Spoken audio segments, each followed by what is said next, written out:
एक ही कोर्ट, एक ही मुद्दा, लेकिन दो अलग अलग तारीखों पर दो अलग अलग फैसले। कहीं शादीशुदा होकर भी लिव इन रिलेशनशिप को मिली सुरक्षा, तो कहीं उसी आधार पर कोर्ट ने सुरक्षा देने से साफ कर दिया इनकार। ऐसा क्यों? आखिर क्यों इलाहाबाद हाई कोर्ट को एक जैसे मामले में दो अलग अलग फैसले लेने पड़े? क्या बदली परिस्थितियां या कानून की अलग व्याख्या? नमस्कार, मैं कृतिका और आप देख रहे हैं जर्नलिस्ट कैफे का डिजिटल प्लेटफॉर्म। सबसे पहले बात करते हैं पहले मामले की, यानी 20 मार्च 2026 के मामले की। तो आपको बता दें कि इस दिन जस्टिस विवेक कुमार सिंह की पीठ के सामने एक कपल पहुंचा जो लिव इन रिलेशनशिप में रह रहा था, और उन दोनों ने कोर्ट से सुरक्षा की मांग की, क्योंकि उनका कहना था कि उन्हें अपने परिवार से जान का खतरा है। लेकिन इस मामले में एक अहम बात थी कि लड़का और लड़की दोनों ही पहले से शादीशुदा थे। इस मामले को लेकर तुरंत कोर्ट ने इस पर सख्त रुख अपनाया और कोर्ट ने कहा कि अगर कोई व्यक्ति पहले से शादीशुदा है तो उसे किसी और के साथ लिव इन रिलेशनशिप में रहने से पहले अपने पति या पत्नी से तलाक लेना होगा। साथ ही कोर्ट ने यह भी कहा कि अगर ऐसे कपल को सुरक्षा दी जाती है तो यह द्विविवाह यानी बाइगेमिंग जैसे अपराध को बढ़ावा देने जैसा हो सकता है। इतना ही नहीं, इस मामले के सामने आते ही कोर्ट ने उन दोनों कपल को सुरक्षा देने से मना कर दिया। हालांकि कोर्ट ने यह जरूर कहा कि अगर उसके साथ कोई हिंसा होती है तो वे सीधे पुलिस से मदद ले सकते हैं। और अब बात करते हैं दूसरे फैसले की, जो आया 25 मार्च 2026 को।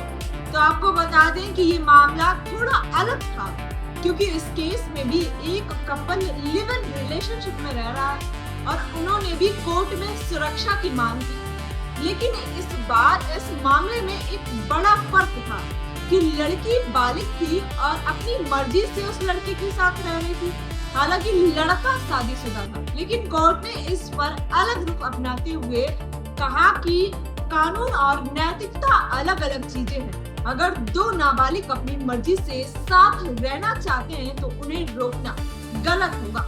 इसी आधार पर कोर्ट ने कपल को सुरक्षा देने का आदेश दिया और कहा कि पुलिस उनकी सुरक्षा सुनिश्चित करे। साथ ही लड़की के परिवार को भी निर्देश दिया कि वे कपल को परेशान न करें, क्योंकि लड़की की मां ने आरोप लगाया था कि लड़का उसे बहला फुसला कर अपने साथ ले गया।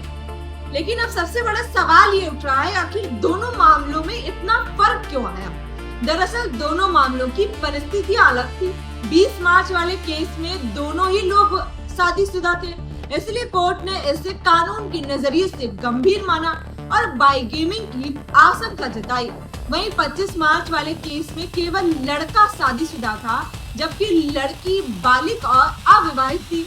यहाँ पर कोर्ट ने व्यक्तिगत स्वतंत्रता और सुरक्षा को प्राथमिकता दी, यानी साफ है कि कोर्ट हर मामले को उसकी परिस्थिति के हिसाब से देखता है।